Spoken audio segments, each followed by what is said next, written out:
J'ai commencé par un bac S, bac S SVT et spécialité physique-chimie.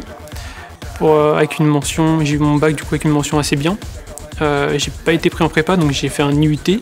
J'étais à l'UT de Vélizy et j'ai fait un DUT donc, qui s'appelle GE2I, donc qui est Génie électrique informatique industrielle. J'ai été relativement bien classé dans ce DUT, donc ce qui m'a permis de candidater à Télécom. J'ai toujours voulu être ingénieur et travailler dans le numérique, et quand j'étais plus petit, c'était plutôt l'informatique.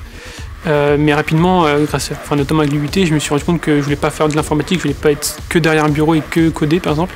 Je voulais aussi faire un peu de pratique.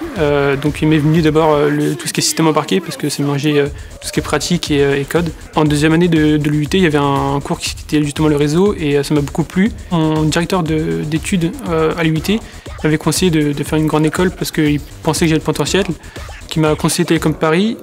Par la suite, il y avait aussi un forum qui était organisé par l'UT, où d'anciens élèves venaient, et notamment un élève de première année qui était à Télécom Paris du coup, à mon époque, qui m'en avait longuement parlé. Il m'avait dit qu'après le DUT, il s'était vachement épanoui à Télécom, et c'était une bonne école. Je trouve que le nombre d'étudiants en première année, donc qui est aux alentours de 170, 180, est plutôt sympa, parce qu'on a l'impression de connaître un peu tout le monde, et au final trouver les personnes sur qui s'appuyer pour pouvoir progresser, parce qu'il y a quand même une marge de progression à avoir. Et donc ça, c'est vraiment le gros point fort, je trouve, notamment en première année. Forcément, c'est dur au début parce qu'on se retrouve à faire beaucoup de maths, ce qui n'est pas le cas à l'UT. Et finalement, cet écart nous, peut-être, on peut ressentir au début, au final, il est transparent aux yeux de tout le monde. J'ai finalement regardé plutôt sur les sites des entreprises, qui m'a permis de trouver à Bouygues Télécom, sans trop de mal, dans le sens où j'ai passé comme peu d'entretiens. J'en ai passé 4, et du coup, au bout du 4e, j'ai été pris en 3 jours, 2 jours, donc 3 jours à l'école et 2 jours en entreprise.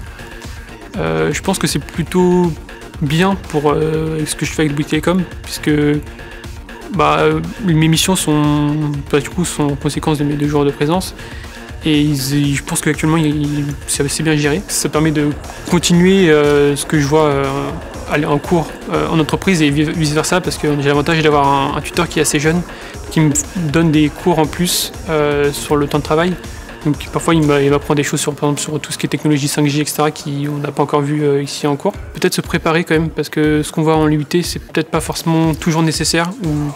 Je sais que le concours de Télécom intervient assez tôt dans l'année, il est aux alentours de avril-mai. Et lors du concours de Télécom, moi j'avais pas encore fait tout ce qui est matrice et tout ce qui est espace vectoriel, et c'était au programme du concours.